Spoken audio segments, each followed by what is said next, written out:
Hello again everyone. Hope you've been enjoying all the videos we've done so far. Just back today, we're going to do a little bit of advice for you on the difference in setup between, I've got a 7-iron here, but between iron shots and how we would set up with a driver.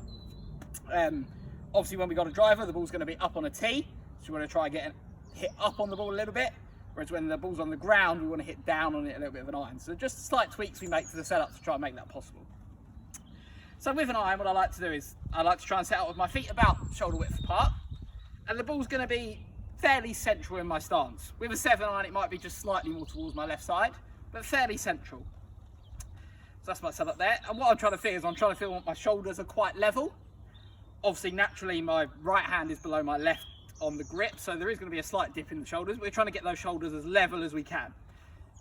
You'll also notice here that my spine angle is nice and straight. So that's kind of the basics with an iron. We want to try and get right. Ball fairly central, my spine angle fairly level, feet shoulder width apart to help us really hit down onto the golf ball and feel like we really squeeze it away. Now if I get my driver out, put that on the tee. Okay, so then if we compare that with a driver, obviously, like I said before, we can now see the ball is up off the ground. The driver doesn't tend to have that much loft, so to try and get as much height out of it as we can, we want to make sure we're hitting up on that golf ball.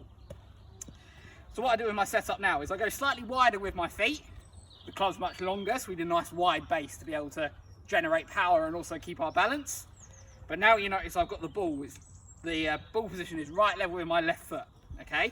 So obviously if it was an iron, I'd be more in this position, but we don't want to hit down on that golf ball because we're going to lose all the loft that's on the club. So we're going to get that ball opposite our left heel, and you'll also notice that as I stop here, I've got much more angle in my shoulders, so my left shoulder is much higher than my right.